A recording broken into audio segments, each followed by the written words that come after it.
trabaho ko, wala akong time pumunta sa dentista. No? Eh, huwag kang nangingialam. Hindi mo business. It's none of your business na pakialaman ang aking ngipin. I am comfortable working without it. Okay? Isa lang naman ang problema ko. Yan lang. Ano bang problema mo? Masyado mo pinaproblema. Eh, bakit hindi mo problemahin yung pagmumukha mo? Na kumukulubot na, nangungulubot na. Kulang ba ang pera mo para ipaayos ang mukha mo? Masyado kong nangingialam. At hindi mo na lang pag-abalahang alagaan niyang sugar daddy mo. O, diba? O sugar daddy mo ba yan? O nani ka niyan? Ano mangyaya ka lang yan eh? Hindi mo naman mukhang asawa yan. At hindi mo subukang pakita sa amin yung prueba na asawa mo talaga yan. Ano ka nagkaasawa ng 96 years old? Ikakamatay lang ng asawa mo noon. 1 taon, 2 taon. Nakapag-asawa ka kaagad. Napakagaling mo naman mamingwit na mga taong MMM. Na? Matandang madaling mamatay. Eh? Yan niya siguro ang talent mo, kaya sabi mo mayaman ka. Yumaman ka dahil nag-asawa ka ng mga MMM. Diba? Oh. Masyado kang nangingialam. Tatanong ka pa kung anong mga itinatayo ko. Bakit? Anong pakialam mo kung anong itinatayo ko? Hindi naman ako katulad mo na ambisyosa na sinasabing village ang pinapatayo. Nakapagpatayo lang ng 1, 2, 3 bahay na maliliit. Eh, village na. Eh, pag untugin ko pa kayong 2 ni Maas eh, mga pareho kayong bobo.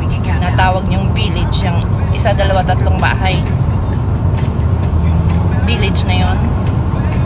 Baka ano nila, ambisyosa.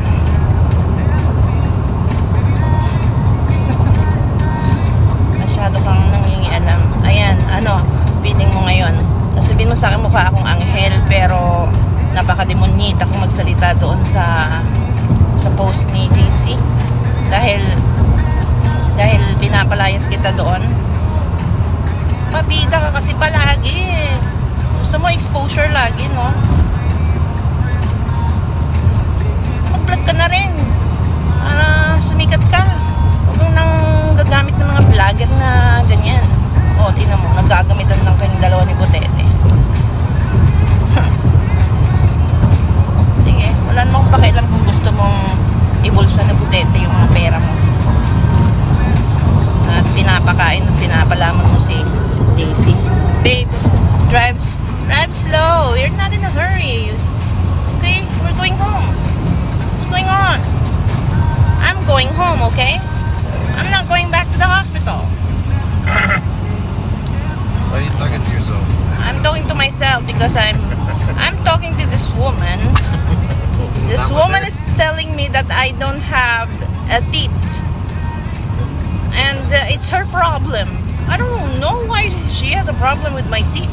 I didn't even have a problem with my teeth.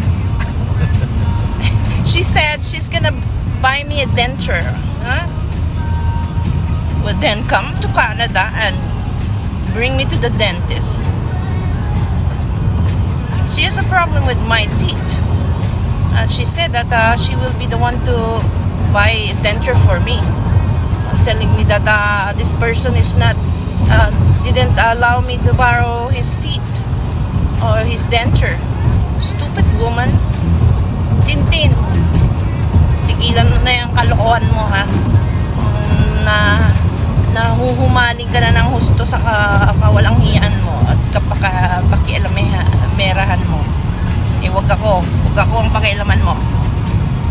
Pakialaman mo sarili mo, okay? Kung tumulong ka. Pero wag kang pabida. Ibida ka na naman. Gusto mong bumida ulit kay Nanay Rosita? No. Lumayas ka. Hindi ka na pwedeng lumapit kay Nanay Rosita. Hanggang tingin ka na lang. Alam mo sino to? Diyan ka lang kay Butete. Magsama kayo. Pareho mga Butete. Pareho naman kayong mga pabida. Mga dramatista. Kaiyak-iyak ka pa kay nanay noon na sasabihin mo, hindi mo iiwanan. Iniwanan mo naman si Nanay Rosita. Tapos ngayon, mag-ano ka, oh, salamat sa update, JC. Shit. Masyado kang maarte. Ikaw, Butete. Si Jay Morens nagsumbong sa akin. Tingnan mo yung kawalanghian mo. Ultimo kasama mo na ano mo, ini-scam mo. Pati anak ni Jay Morens ginagamit mo para makahingi ka ng pera sa mga sa mga sponsor. Sabihin mo sa live mo na ang anak ni Jay Morens walang pambili ng gatas at diaper. Tignan mo nga naman yan, ano. So sobrang takot mo sa mga kapatid ni Jay Morens, hindi mo natuloy na i-download yung live mo, no? Binura mo sa takot mo, no? Ganyan mo, nako, baka bigla ka na lang harangin dyan. Saka dami mong mga winawalang hiyang mga tao dyan na dapat napabahayan na, binubulsa mo yung pera nilang pampabahay. Nako, baka marinig ka ng mga tao sa kabundukan, yung mga NPA dyan. Titikluin ka ng mga yan.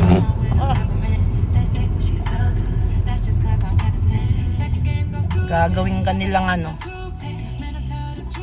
baka paliitin nila yung tiyan mo, uupirahan ka ng mga yan. Masyadong itong mga taon to. O ngayon, di ka makalabas-labas ng mukha mo, Lutete, kasi hindi ka makasagot ng totoo. Tinatanong ko sa'yo, nang bili mo ba yung pera pinadala ko ng pagkain ng manok mo? Nagsinungaling ka. Hindi ka umamin. Ano ba sabihin mo? Ate, na inutusan ko po silang bumili ng pagkain ng manok ko, pero pinalitan ko naman, ate. Binayaran ko naman po. Kahit naman lang yun lang ang alibay mo sa akin, okay na. Hindi talaga. Sinabi mo talaga nga, nagsisinungaling yung mga yan. Walang mga katotohanan yung mga pinagsasabi ng mga yan. So, pinalabas mo pang sinungaling ako. No? Ngayon, dahil hindi ka umamin, ayan, sinabi ko na